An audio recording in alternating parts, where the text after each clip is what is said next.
Pasca diturunkannya status erupsi Gunung Agung, pengungsi di Kabupaten Tabanan dijamin tetap merayakan Hari Suci Galungan.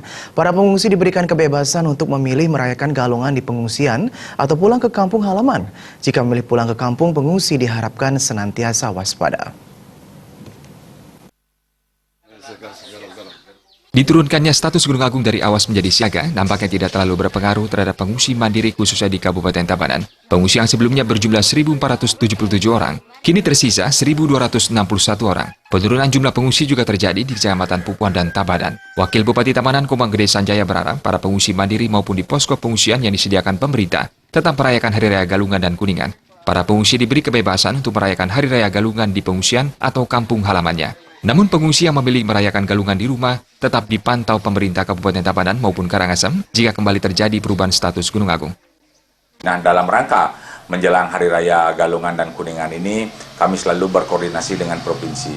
Nah, sejauh mana awas ini memang masih ditetapkan oleh Bapak Gubernur, oleh Provinsi Bali, kami tetap di Tabanan mengikuti koordinasi dan komunikasi dengan pemerintah tingkat 1 Provinsi Bali. Nah, seandainya masih tetap di Galungan ini dan Kuningan ini tetap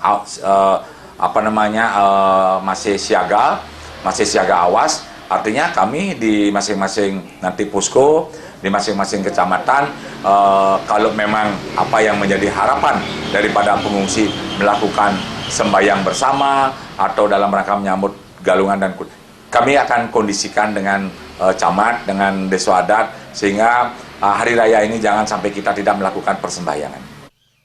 BPBD Tabanan sendiri mencatat pada awal peningkatan status Gunung Agung, setidaknya terdapat 4.072 pengungsi di Kabupaten Tabanan yang tersebar di 10 kecamatan. Jumlah tersebut kini terus berkurang menjelang Hari Raya dan penurunan status Gunung Agung.